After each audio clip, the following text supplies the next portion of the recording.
I also hold a master's, an MBA degree from the University of Nairobi with a specialization in human resource management.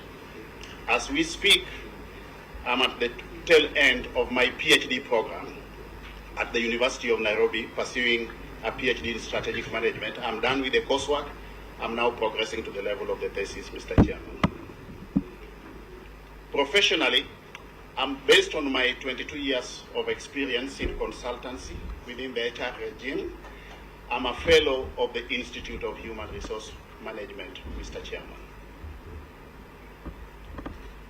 My professional background is I'm an economist by profession, a human resource management expert, and I'm also a strategy expert. So I've been practicing since the year 2001 as an economist, management consultant, and strategy expert, Mr. Chairman.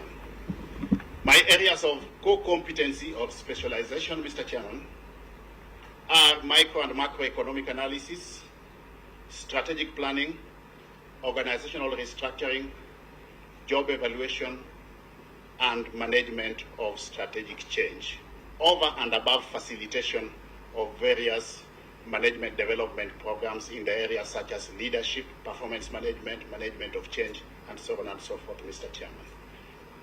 I've been practicing as the managing consultant of Eliud and Associates since inception on 6th February 2001. Specifically, Mr. Chairman, with respect to strategic planning, which is my main forte, I've had the honor and privilege of going through an extensive existential experience of having been the consultant for development of most of the strategic plans in this country in the public sector. With respect to ministerial strategic plans, in the year 2008, I was the consultant for development of the strategic plan for Ministry of Justice, which was voted the best strategic plan at that point in time among the ministerial strategic plans, Mr. Chairman. Among ministries, I've had the honor of being the consultant for strategic plan for Ministry of Lands, Ministry of Environment, Ministry of Labor twice, Ministry of Heritage, Ministry of Cooperative Development, Ministry of Provincial Administration, and Interior and Provincial Administration, Mr. Chairman. Within parastatals, I've been privileged to have been the consultant for the development of strategic plan and business plan for the Kenya Ports Authority, Kenya Airports Authority in the year 2010, Kenya National Highways Authority twice in the year 2013 and in 2017, the current strategic plan, Mr. Chairman, for the Kenya School of Government, the first strategic plan for KETRACO, that is Kenya Electricity Transmission Company, the first strategic plan for Competition Authority, the first strategic plan for Kenya Trade Network Agency, the first strategic plan in the interest of time, that will do. Go on to other areas. Okay, so one thing I want to mention with respect to my professional experience is that in the course of development of these strategic plans, Mr. Chairman, and just for purposes of record, there are over 50 which have developed in the recent past in the public sector. I've also had the opportunity of aligning these strategic plans to relevant policy documents. Because organizations don't operate in a vacuum, Mr. Chairman, but do so within a framework of macro level and even regional and international level policy framework, I've had the existential experience of developing and aligning these strategic plans, not just locally to the Kenya Vision 2030 and its successive medium-term plans, but also regionally to the East Africa Community Vision 2050, the Africa Union's Agenda 2063, and globally to the United Nations Sustainable Development Goals. So from a policy perspective, Mr. Chairman, based on the mandate that I'm expected to execute, if this committee certifies my nomination, and of course by extension the full House of Parliament, I stand in good stead from a policy perspective to execute that mandate, Mr. Chairman.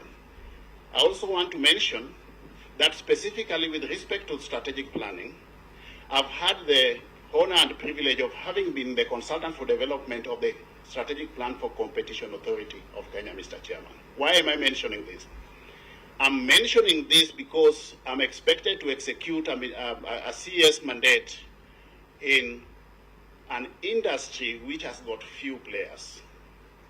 This industry, Mr. Chairman, needs to be guided by prudent competition laws, and in this respect, the wealth of experience I gained while developing the strategic plan for the Competition Authority will stand me in good stead as I provide leadership in an industry which is largely characterized by monopolistic, duopolistic, oligopolistic, and perhaps monopolistic tendencies, Mr. Chairman.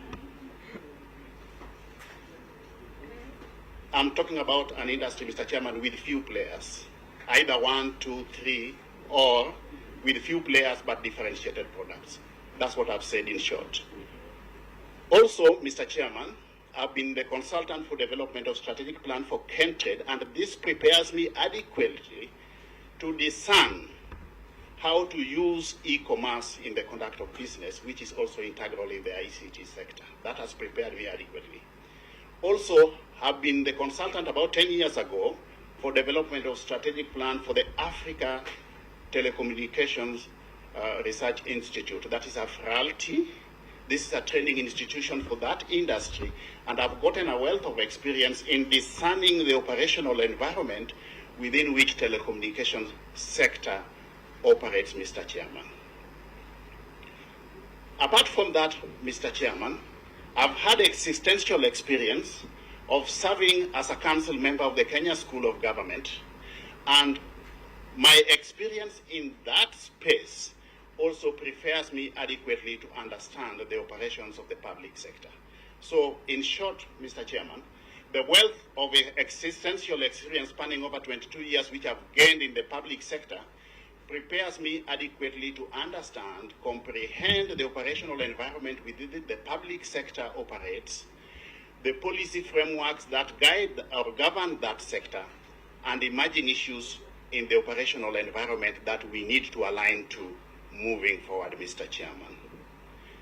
Within the political space, Mr. Chairman, may I also mention, for purposes of clarity, that I've had the opportunity to serve in the year 2012-2013 as the head of the CORD Presidential Campaign Secretariat, Mr. Chairman, and also Chief Campaign Manager to the then CORD Presidential candidate. Subsequent to that, I've also had a stint within the ANC party, where I also served as a close ally and strategic advisor to the party leader then of the ANC party, Honorable Musalia Mudavadi, and also ran for a parliamentary seat during the elections, by-elections in Kibra in the year 2019.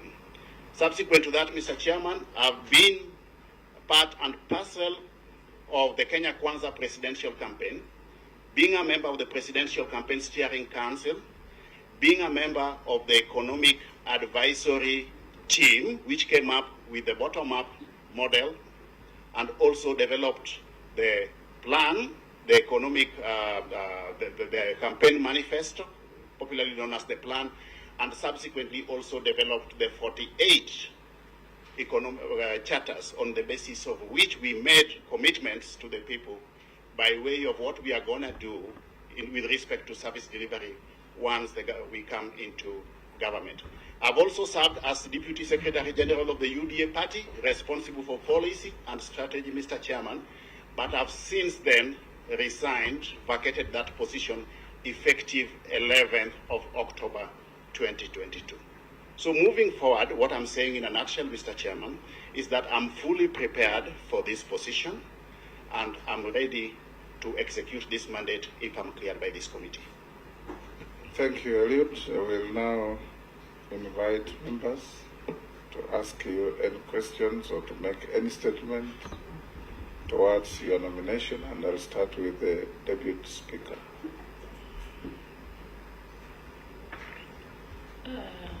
Mr. Owalo, good morning and congratulations on your nomination as for Cabinet Secretary, Information, Communication and Digital Economy. Thank you.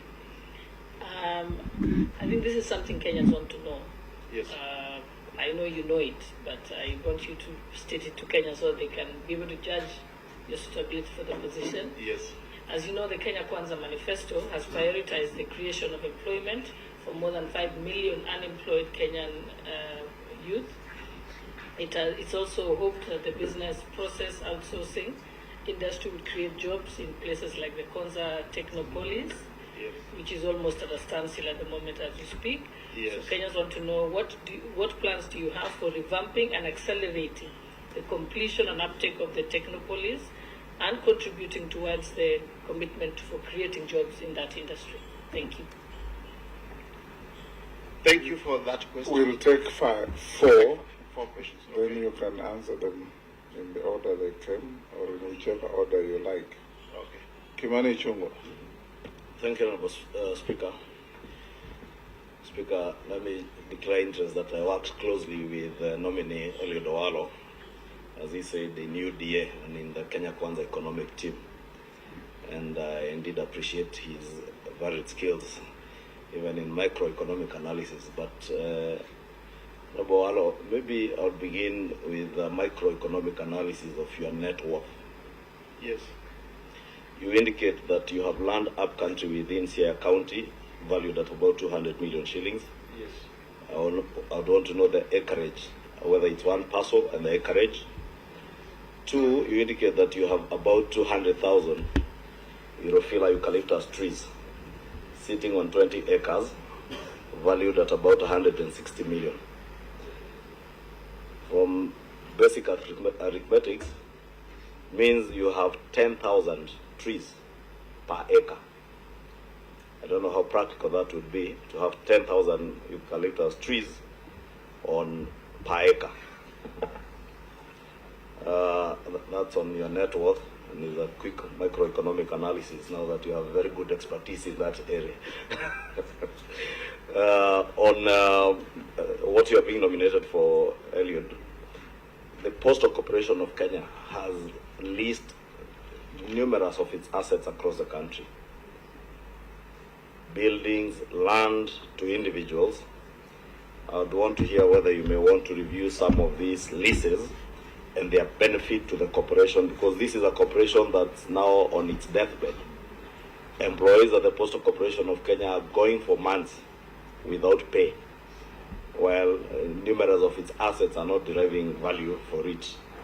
I'd also want to hear your thoughts on the sale of telecom spectrum, especially in the last 1 year, telecom spectrum that have been sold, and to the benefit of two prominent families in this country, and not to the benefit of the country or the sector that you are going to work in. I think I'll take that for now, Mr. Yes, Honorable Chair. Let me also declare that Mr. Owalo and I both hail from Siaya County. And besides, we have worked previously very closely with Mr. Owalo in ODM. I remember during those days, Eliud, I, and a few others were what I would call ideological soulmates. And so on that basis that I want to proceed with my question. One, Mr. Owalo will recall during those heady days some two incidents. One is on the 14th of January, 2015. You led a team to Langata Primary School at the height of the controversy surrounding the alleged grabbing of its land by certain private developers or investors. You later addressed the media at the school compound, castigating these private developers, okay?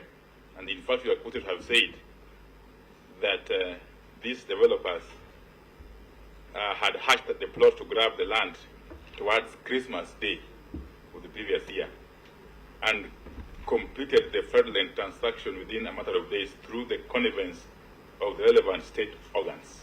What I want to know is, if you still hold the view, very strong view that you held then, that primitive accumulation of wealth and grabbing of public property is something to be eschewed, something to be frowned upon. Two, is on the 16th of July 2013. Remember, you were summoned by the DCI over allegations of a plot to destabilize the then Jubilee government. Okay? And you went on record again to clarify that the summon had been made by a Mr. Cheriot of the DCI, who had wanted you to clarify certain issues. Well, when you came out, of course, you decried this kind of move as an abuse of state power and misuse of government institutions. Do you still hold that view? Thirdly, as I finish, is I have gleaned through your private website.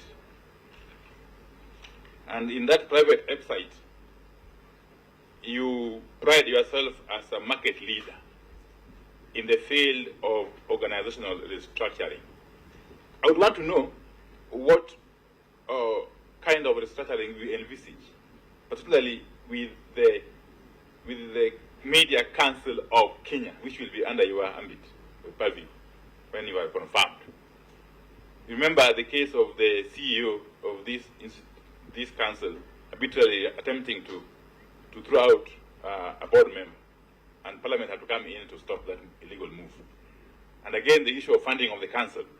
How is the council accountable for the funds that are appropriated to it?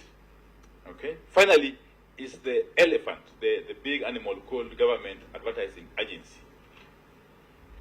This agency has become a tool being used by the state to stifle freedoms, as envisaged under Article 33, that's of expression, 34, media freedom, and 35, the right to information held by the state. It is also being used to punish certain media houses by denying them advertisements. So what are you going to do to reform this area? Thank you. Robert? Yeah, thank you, Chair. I would like that. I know the nominees are aware that National Assembly had passed the cyber crimes bill, and it was actually assented to by His Excellency the President to become an act of Parliament. Then it found its Waterloo in the court of law. Now, knowing and noting that the way social media has spread and the kind of things that people are posting on social media, particularly our young children, when they come out of Form 4 and get a smartphone, one of the things they'll go out there is to start probably either transmitting information that is not true, that is fake news. Several times they've killed people who are still alive, and also to insult leaders. His Excellency, the former president, did say that he came out of Facebook and Twitter because of those insults. Kenya has been, I think, ranked one of the worst cyber bullies. And for your information, Canada is the least in cyberbullying. The only bully, I think, in Canada was a Kenyan who has since left. Now, I wanted to know, what will you do to ensure that this situation is sorted out and is controlled? And of course, finally, I would like to know whether Kenya Kwanza still maintains that they will provide free internet everywhere. Thank you. Elliot, you can now answer those four. Okay. Thank you, Chairman. Those questions have brought to the fore very pertinent issues which I want to respond to. On the issue of jobs, Mr. Chairman, we would, as a matter of priority, leverage on ICT to create jobs. One of the fundamental areas that we will target, of course, is agriculture. Through optimal deployment of ICT, Mr. Chairman, we are able to add value to the processes along the value chain so that we enhance efficiency and effectiveness within the production processes in the agricultural sector to create jobs, Mr. Chairman.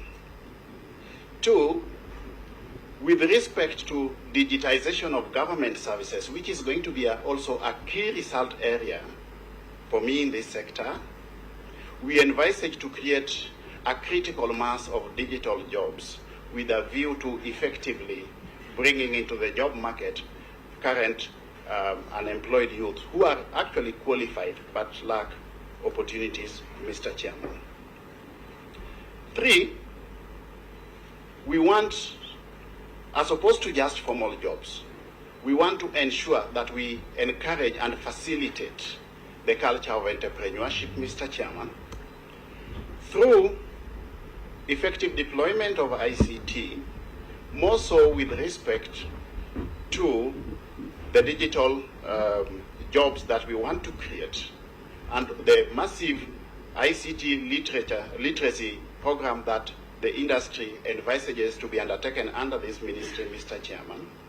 We will equip not just students in high schools with the relevant ICT skills, but we will also ensure that correspondingly the teaching fraternity are well equipped with the relevant IT skills, so that we have got a critical mass of young people getting out into the job market with skills that can facilitate entrepreneurship in this sector, as opposed to opting for white-collar jobs, so that people are self-employed, Mr. Chairman. In the same vein, through adequate innovation and creativity, Mr. Chairman, we can leverage on the potential of KONZA to, 1, facilitate production of cheap equipment, devices, which will be a means of creating jobs, ICT devices, which will be a means of creating jobs along the manufacturing value chain, on one hand. But 2, also, we can leverage on the potential of KONZA to facilitate development of ICT software, which also along the value chains will create a critical mass of jobs, Mr. Chairman. So, granted, KONZA is currently punching below its weight. We can do much better, but it is on the right trajectory, Mr. Chairman. And if we put into place appropriate measures and means of revamping the operations of KONZA, including but not limited to enhancing its status by anchoring its operations on the mandate provided through an act of parliament, we can actually enable KONZA to operate at optimal capacity levels, Mr. Chairman. The second question was in relation to the net worth, more so with respect to the commercial trees which I plant. My proposition, Mr. Chairman, was that I am able to attach a value of 160 million shillings to these trees, and the Honorable Member for Kikuyu, Honorable Chungwa, has indicated that this will amount to 10,000 trees per acre, Mr. Chairman. I stand guided on this, but I believe that what I gave is actually a rough estimate of what the value proposition is based on valuation reports which I've gotten, Mr. Chairman. But I can counter-check that. With respect to the Postal Corporation of Kenya, the issue of the properties that the Postal Corporation owns, I do believe, and I'm a strong advocate of organizations. Chairman, the nominee indicated you have a valuation. Come again? You have a valuation, or is that? Not a valuation report, but estimates, which has been given, yes, yeah. I don't have the valuation report here. Okay. Yeah, but I can get it. But the land is in where? It's here? It's here, yes, here county. Acreage? Acreage is over 200 acres. Out of order, Honorable Kimani, you have to do it through the chair. You're just engaging the witness. Okay. The acreage is over 200 acres. Sorry, because I had asked the specific questions and it was not answering specifically, because I had asked the actual acreage. Yes. And the trees, I had indicated it would average 10,000 trees per acre, which if you try and squeeze 10,000 trees on an acre, they will not fit. Perhaps I need to look at the whole, re-engineer that whole space with respect to the statistics, Mr. Chairman, but the acreage is about 200 acres, out of which, as we speak, about 20 acres is on Europhila trees. But I can actually counter-check this fact and get back to the committee at an appropriate time. On the issue of Postal Corporation owning properties which are underutilized, From a private sector perspective, I'm a strong advocate of organizations concentrating on their core business, Mr. Chairman. And perhaps this could be an avenue of diversifying the revenue stream if we could get certain partners or partners from the private sector partnering with postal corporation to develop some of these properties instead of leaving them idle. This could actually be a means of diversifying the revenue streams of postal corporation, Mr. Kenya. On the sale of one, my understanding is that telecom holds a critical mass of strategic ICT infrastructure that serves various facets of our Kenyan economy, Mr. Chairman. Strategic in the sense that some of these are critical factors or critical services within the government ecosystem. As much as telecom had gone private, it would be prudent that as much as we advocate for privatization of entities, this should not compromise national security, in my understanding, Mr. Chairman. This is something that I believe the National Treasury, which holds shares in that entity on behalf of the Kenyan public, took into due consideration. And I promise that if I'm successful at this stage upon assumption of office, I'll quickly consult with my counterpart at the National Treasury so that we get a feasible way forward on the issue of telecom, while not at the same time negating the principle of privatization, which I hold very dear, Mr. Chairman. Now, on the issue of my ideological orientation, the Honorable Member has mentioned that on the 14th of January 2015, I raised issues with the grabbing of Langata Primary School land and whether or not I still hold the same position. Now, I'm a strong believer in good governance, Mr. Chairman, and the issues that I raised at that point in time perhaps brought this issue into the public domain. I believe that these issues are now before the courts of law, and we need to wait for our judicial system to bring this to a logical conclusion, Mr. Chairman.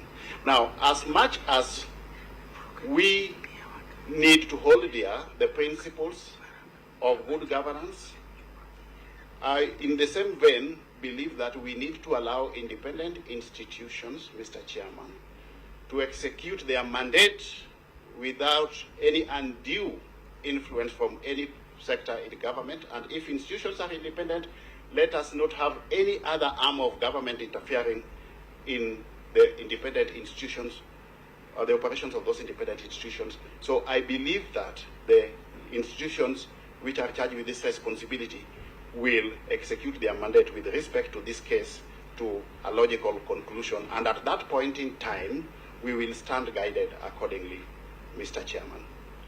There's also the issue of I having been summoned to the CID headquarters on 16th of July 2013 on alleged matters of having some intentions to destabilize the then Jubilee government. Mr. Chairman, it is indeed true that those summons were issued one morning. I got those summons.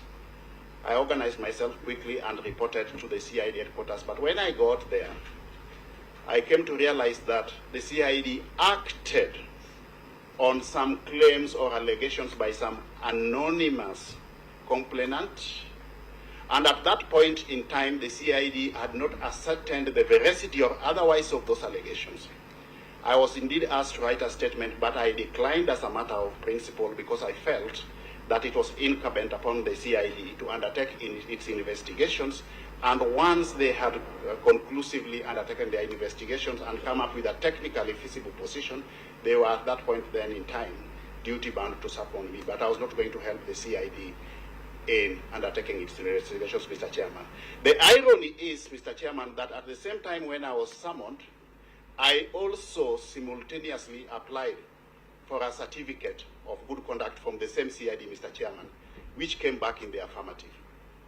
The CID did indicate that they would summon me if they had got something substantive that they wanted me to respond to. To date, about 10 years down the line, they have never called me back. The matter ended there, and that's how the case. Those are the facts of the case, Mr. Chairman.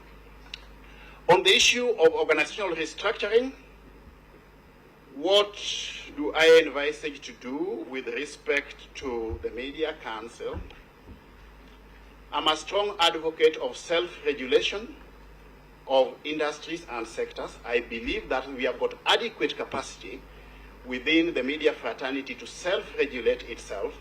The role of the ministry would be limited to provision of a policy framework that facilitates an enabling environment to facilitate that, Mr. Chairman. I would rather the media fraternity regulates itself while we create that enabling environment. But if I'm successful and I assume office, I'll of course initiate constant, regular consultations with stakeholders in that industry so that we discern emerging issues from time to time that perhaps as a ministry we will then have to respond to or align our operations to. Just to look at what is emerging based on those consultations, and then we will deal with it. The issue of government advertising agency and whether or not it is curtailing the freedoms of the media.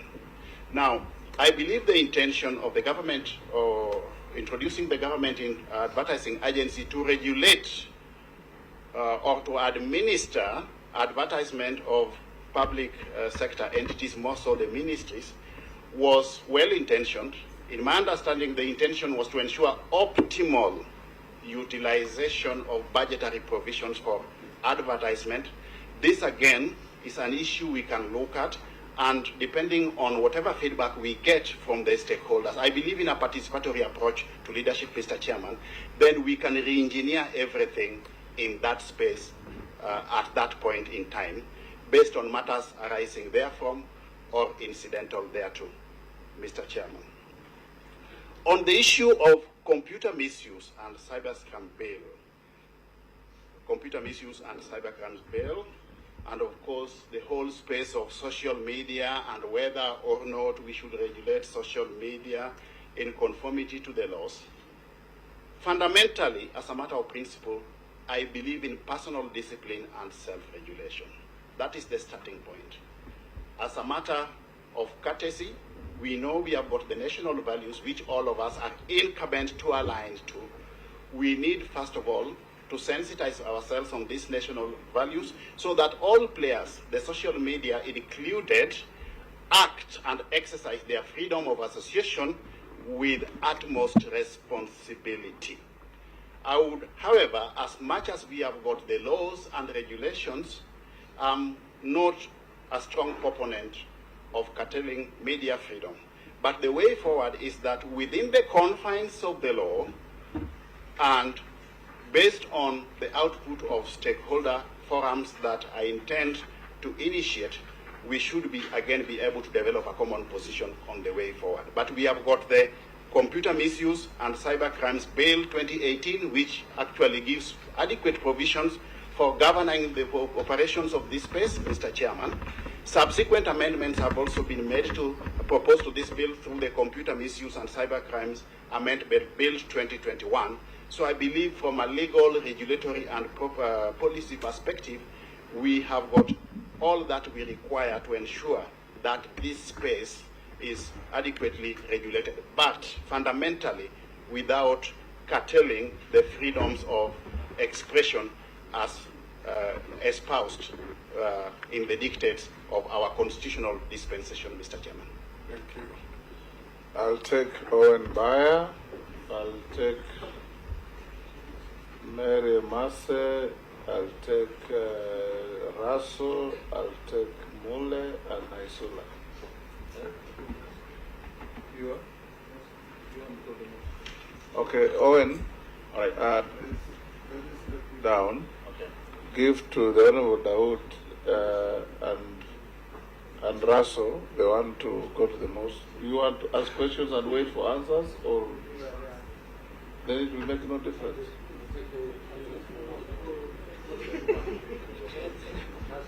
I thought you want to throw in a question and leave us to take the answer. Okay? Then, okay, I'll give you. Thank you. Thank you. I'll give you with Raso and Mishi. Mishi also want to put the most? It's Friday today. Yes. You finish, then I can excuse you as we go on with the rest. Oh, and I hope you don't mind. Matters of faith are very sensitive. Thank you, Mr. Speaker. Thank you very much. Let me congratulate the nominee. Your predecessor, C.S. Musheru, introduced the Ajira program, which has not gone out to all constituencies of this country. In your position, if you are confirmed, do you think you will continue with that Ajira program and expand it, or you're going to do something more radical than what C.S. Musheru did? Secondly, regarding internet connectivity, I remember the President Ruto talking about internet connectivity for the whole country. How will you achieve it, and are you thinking of doing it? Thank you. Thank you, Mr. Speaker. Mr. Owalo, you have been doing some work for government and quasi-government institutions, particularly in the area of strategic plans, balance scorecard, job evaluation. But within the same form, you have said that there's no conflict of interest. What are you likely to do? Because in case the House approves your nomination, you'll be sitting at an elevated position to actually influence jobs to be given to your company. How would you avoid that? The other thing is about KBC.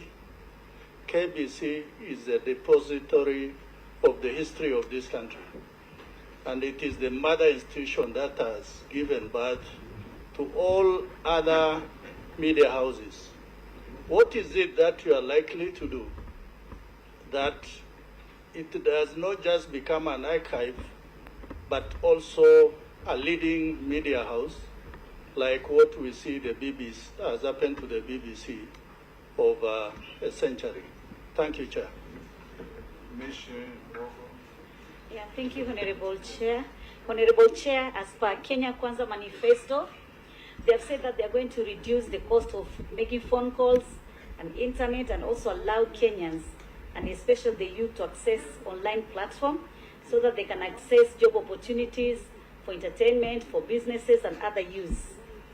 I don't know how viable is it going to happen, because the last regime, where His Excellency was the Deputy President, you promised to give laptop to all the students in our schools, but it never materialized. I don't know how different are you going to do it right now to ensure that this one is achieved. The other one is on e-learning as a remedy to ensure that we reduce the cost of education. But I would also want to hear whether you're going to extend this in terms of adult education centers, where so many Kenyans who could not access education during their early ages, now they want to be literate. Thank you, Honorable Speaker. Elliot, you can quickly answer those short, precise questions. Okay, thank you, Mr. Chairman. The Ajira digital program is a fundamental and, in my view, very feasible proposition. Yes, we will continue with it because it is actually a mechanism of leveraging on our digital platforms to create jobs for the youth. If we enhance the ICT infrastructure in place, Mr. Chairman, we should be able to have this Ajira digital program rolled to all parts of the country, and with the intended rollout of 100,000 kilometers of fiber optic cable, we should be able to facilitate access to the Ajira digital program in all parts of the country. With respect to internet connectivity, yes, we will enhance this. How do we do this, Mr. Chairman? One, the starting point again is the ICT infrastructure. Ensure that through the digital superhighway, we have got reliable and stable and extensive ICT infrastructure all over the country. And then once we have done that, we come in to see ways and means of lowering the cost of internet so that we have got access to internet all over the country, Mr. Chairman. Mr. Chairman, ceteris paribus, the cost of internet, like any other product in the market, is a function of the inputs that go into the productive processes. If we lower the cost of ICT infrastructure, we should then be able to end up with affordable internet everywhere, up to the village and even the household level, Mr. Chairman. On the issue of my hitherto extensive consultancy experience within government and SAGAS, and whether or not or how I will handle that moving forward, Mr. Chairman, I strongly subscribe to the principles of good governance. I understand the fact that if I assume office as CS, I cannot continue undertaking consultancy for government. As we speak, I've already given firm instructions to my lawyers to evaluate this position and see how fast, upon assumption of office, if I'm cleared, I can then vacate the consultancy space for government, Mr.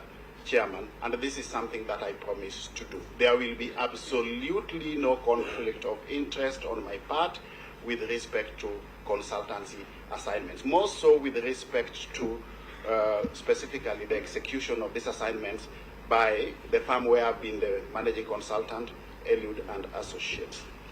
With respect to KBC, I fully and exclusively agree with the honorable member that something needs to be done about KBC.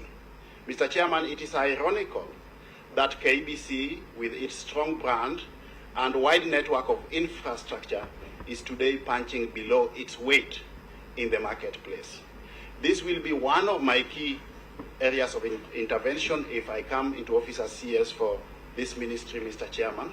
So what do I intend to do? One, I intend to revitalize the operations of KBC, first of all, by rebranding it.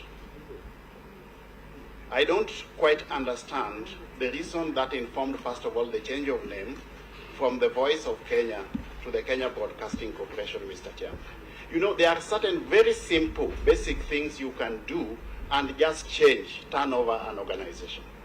Just by changing the name of KBC to and reverting it back, for example, I'm just giving a hypothetical example, to its hitherto Voice of Kenya. That stands KBC in good state to be seen as a market leader in that sector. Simple things. You just rebrand it.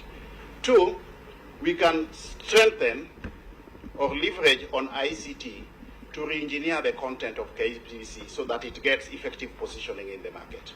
Three, we need to revitalize the infrastructure of KCB so that it is in tandem not just with market needs, but also benchmarked with global best practices in that industry, Mr. Chairman. Those are some of the interventions, and I promise, without fear of contradiction, Mr. Chairman, that the issue of KBC will not just be one of my thematic areas of key result areas of intervention, but I would also want to be held accountable by virtue of having a very clear performance indicator as far as turning KBC is concerned.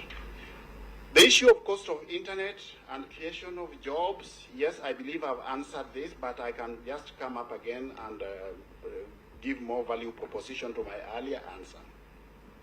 If we enhance the ICT infrastructure and ensure that we have got adequate skills through the digital literacy program, not just for the students, but also the teachers and also other market players, such as the health sector and the public at large, we should then be able to leverage on ICT to enhance efficiency and effectiveness in our production processes, not just to bring down the cost of living, but also to create jobs, Mr. Chairman. Issue of laptops, yes, this is something that I believe is doable, and if in any case we will do it. Through the Konza Metropolis, Mr. Chairman, there is already a rollout of distribution of these laptops. But it is not just an issue of distribution of laptops. It must be in tandem with simultaneous undertaking of a massive e-literacy program at all levels, Mr. Chairman, so that the demand in the market is responded to, Mr. Chairman. The e-learning for adult education centers, this again, just the same way we are going to have the digital villages targeting the youth, we can equally do the same for the adults, Mr. Chairman, so that we really have a truly digital economy without unnecessary segmentation of that marketplace where we have some lopsided interventions where perhaps only the youth are benefiting, but we leave out the adults, Mr. Chairman. So yes, it can be done. Thank you, Eliud. Owen? All right. Mr. Speaker, we were already on queue. I'm very clear what I'm doing, Mary. I had given Owen Bayer, yourself. Yes. I was going on, then they raised the issue of going to the mosque. So now I'll give to Owen, you, and then I'll give to the team at the back. I'll give to Naisula, Ikaria, and Mule. Please ask one question each so that we manage our time well. I think the gentleman is doing reasonably well. Thank you, Speaker and Chair. My question on Nigeria has been responded to, but I would like to focus on something you said when you were telling us about yourself. You said you're an expert in organizational restructuring and strategic planning. And in that vein, you showed us how you have been involved in almost all ministries in this country, developing their strategic plan or ideas about how to carry out some work. But seemingly, having said you did all that, this government, the past government, past regime, didn't seem to have touched the lives of people, despite your infusing those ideas. And the cost of life went high, cost of living went high, everything else didn't go right, and yet this government seemed to have been exclusively operating on your ideas. What value do you bring to the new government? What is it, what new ideas do you have that will permeate government and make life better, reduce the cost of living, make life good for Kenyans? And what went wrong, despite your ideas? Thank you, Chair. Mary? Thank you, Speaker. Through you, the nominee. One of the other pledges that we gave to the Kenyans through the Kenya Kwanza pledges was the mainstreaming, was the need to mainstream the development of arts and culture. I'm talking about theaters, music halls, art galleries, into the infrastructure development program. We all are aware that we have a lot of talent out there. And to the members, I know each one of us has had to support an artist. Where I come from, they go and record music in Uganda.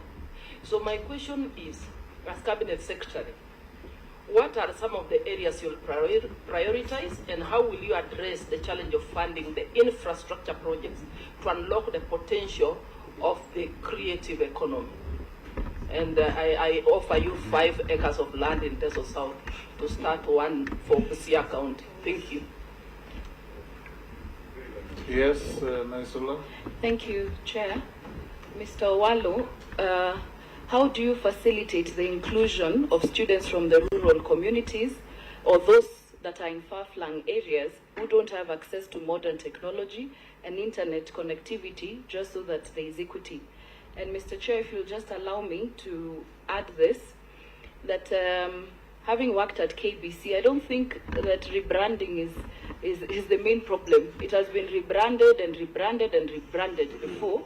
I don't think that is the main challenge. You might have to relook at it. But I want to also hear about the staff.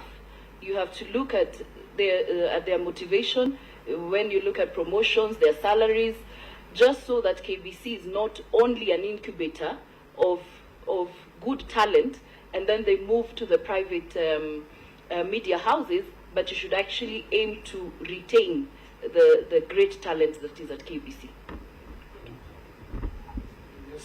I am impressed, Mr. Owado, by what you've done on the aspect of the pro bono, sponsoring my AFC and others. How I wish that that amount of money would have been used at these small clubs in Siaya village for you to be able to, to tap talent. Because, as you have said, that I've seen some of the articles that you've written on how the government should come in and save FC and Gormaya, which is something that is okay, but how I wish you would have gone down to the village.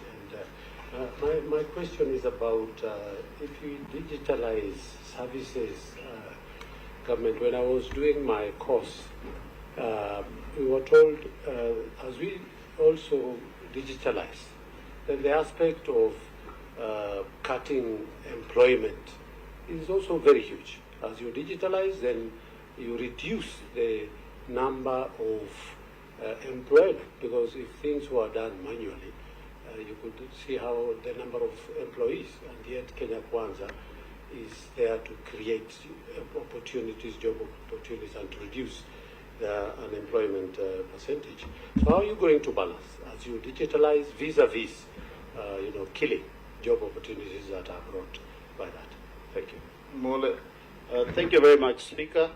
This goes to the nominee, and my question goes by what is in the public domain, which is the unearthing of state-owned fiber optic network project, whereby the lender, who is Exim Bank of China, is said to be in debt of 21 billion Kenya shillings, and the access of the project documents, contracts signed between locals and international, has been an opaque and has now been very clearly exposed to the public. As a cabinet nominee, will you be in a position to give us a clear openness on this project, together with device management system being installed in communication mobile for Kenyans, which might lead to serious surveillance of Kenyans without their notice? I know you might not want to comment on this because it's an issue between the Communication of Kenya and the Supreme Court, which they need to pronounce themselves. But your view as an expert of management, are these realities, if you are confirmed by this committee, to bring to light these two kind of projects to Kenyans to make sure that we are safe? Eliud, I think we can take the remaining 5 so that you can answer all of them. Okay. Where questions overlap, you just harmonize, yes. Yeah, you harmonize. Yeah. Amisi, then Kosing, then George, then Ferdinand, then Mukami. Thank you. One question each, please. Yeah. Thank you, Chair. The nominee, you started by describing the various types of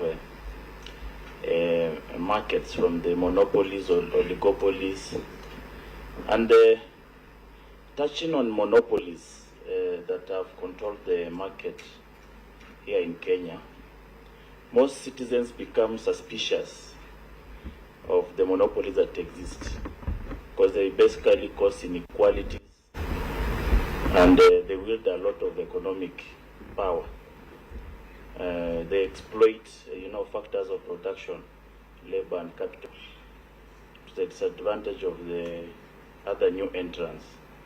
Do you think it is a common threat to telecommunication in the near future, and even in the media?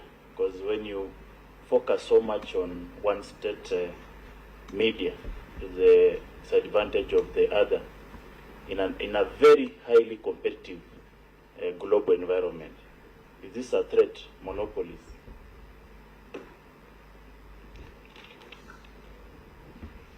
Yeah, thank you, Chair. My name is Honorable Kosing David, MP for Poko South. I didn't say my name earlier. Mr. Chair.